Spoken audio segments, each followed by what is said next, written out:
Myself, Mahima Verma. Today I discuss mucormycosis part 2।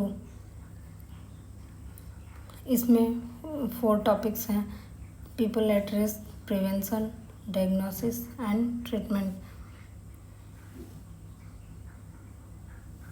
Who can get mucormycosis? किसको mucormycosis होने के chances ज़्यादा होते हैं?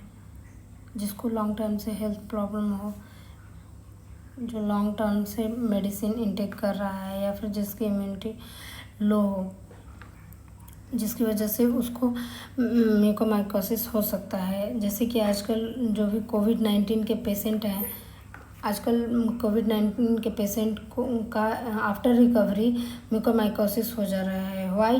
क्योंकि उनका इम्यून सिस्टम काफ़ी लो हो जा रहा है, दैट्स वाई उनको म्यूकोरमाइकोसिस हो जा रहा है। जिसको डायबिटीज़ है, स्पेशली विथ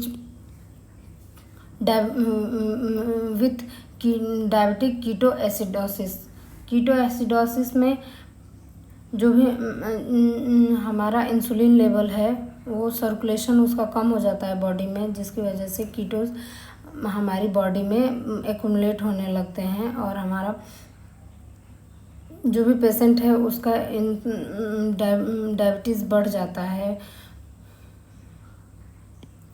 जिसको कैंसर हुआ है उसको भी हो सकता है। रिसेंटली ऑर्गन ट्रांसप्लांट हुआ हो या फिर स्टेम सेल ट्रांसप्लांट हुआ हो, लॉन्ग टर्म से वो यूज कर रहा हो, steroid therapy, steroid dose use कर रहा हो महीनों सालों से, उसको भी ये म्यूकोरमाइकोसिस हो सकता है, क्योंकि उसकी इम्यूनिटी लो हो जाएगी स्टेरॉयड्स लेने से। जिसकी बॉडी में आयरन ओवरलोडेड हो, हीमोक्रोमेटोसिस हो, उसको भी ये बीमारी हो सकती है। स्किन इंजरी किसी के भी थ्रू हो सकता है, सर्जरी, या फिर वो जल गया हो, या फिर उसको वुंड हो गया हो, उस कंडीशन में भी म्यूकोरमाइकोसिस हो सकता है, क्योंकि उसमें फंगस लग जाते हैं। Prematurity and low birth weight, जो बेबी होते हैं वो 9 मंथ में होते हैं, but before 9 month, 8th month, 7th month में बेबी का डिलीवरी हो जाता है, जिससे बेबी लो वेट का होता है, उनका वेट बहुत कम होता है और उनका इम्यून सिस्टम भी बहुत ही लो होता है। इस केस में बेबी को भी म्यूकोरमाइकोसिस हो सकता है। Prevention is the major topic. Y?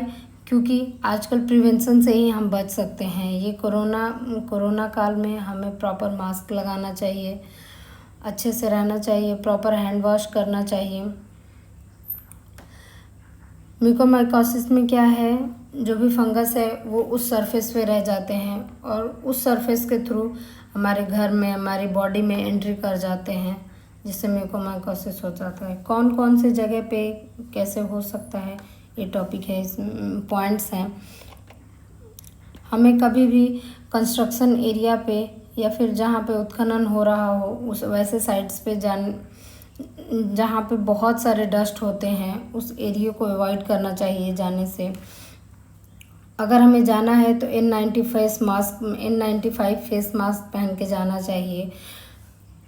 हमें water damaging buildings and flowed water, natural disasters जहाँ पे हुए हैं, जहाँ पे बाढ़ आया हुआ है, वाटर डैमेजिंग बिल्डिंग है, वहाँ पे हमें अवॉइड करना चाहिए डायरेक्ट कांटेक्ट से, क्योंकि जब भी बाढ़ आती है बहुत सारे गंदगी लेकर आती है, बहुत सारे गार्बेज लेकर आती है, जिसमें फंगस होता है, बैक्टीरियाज होते हैं, जिसके डायरेक्ट कांटेक्ट में हमें म्यूकोरमाइकोसिस हो सकता है।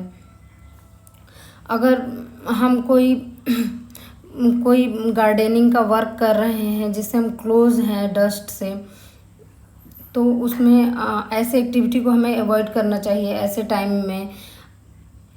या फिर अगर हमें वर्क करना है गार्डनिंग का, या फिर कोई भी ऐसा आउटडोर एक्टिविटीज़ है जिसमें डस्ट है, सॉइल का डस्ट है ज़्यादातर, तो उसमें हमें शूज पहनना चाहिए, लॉन्ग पैंट्स पहनना चाहिए और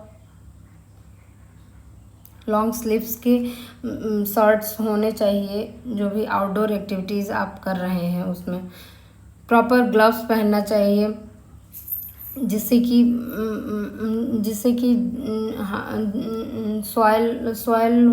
सॉइल हमारे हैंड के डायरेक्ट कांटेक्ट में ना आए। अगर सॉइल या फिर डस्ट में वर्क करते वक्त हमें कोई इंजरी हो जाती है तो उसको प्रॉपर सोप से वॉश करना चाहिए, सोप एंड वाटर से वॉश करके क्लीन कर देना चाहिए, जिससे कि उसमें इनकी स्किन इन्फेक्शन का जो रिस्क होता है वो नहीं रिड्यूस हो जाता है। या फिर कोई भी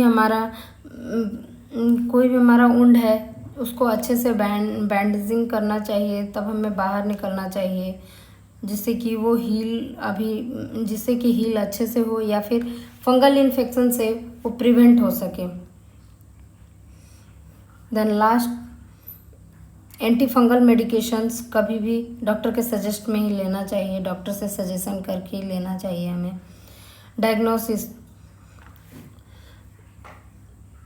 डायग्नोसिस में हम मेडिकल हिस्ट्री से देख सकते हैं उनको पहले से क्या प्रॉब्लम है, सिम्टम्स से देख सकते हैं, या फिर फिज़िकल एग्जामिनेशन से डॉक्टर्स देख सकता है, या फिर लेबोरेटरी टेस्ट, उनके जो भी सैंपल्स हैं उनको लेबोरेटरी टेस्ट में भेजा जाता है।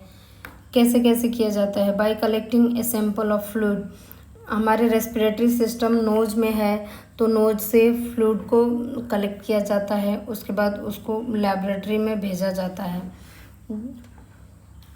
दूसरा, tissue biopsy. Tissue biopsy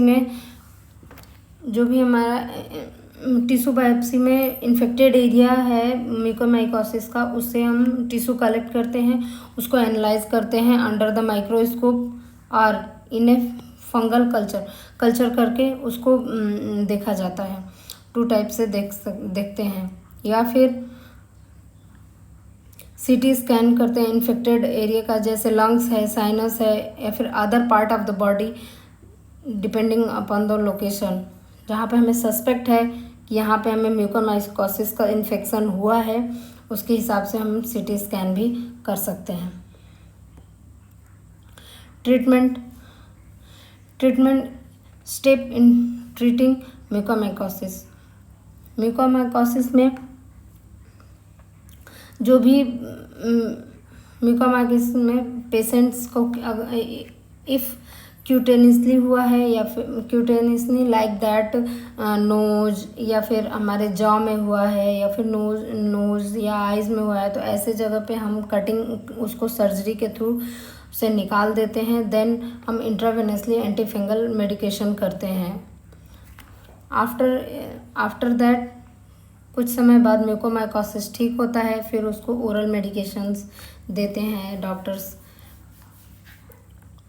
common prescribe anti fungal medicines, amphotericin B, posaconazole. जो एम्फोटेरिसिन बी है ये ओनली आईवी के थ्रू लिया जाता है, बट जो पोसाकोनाजोल है वो आईवी एंड ओरली दोनों के थ्रू लिया जा सकता है।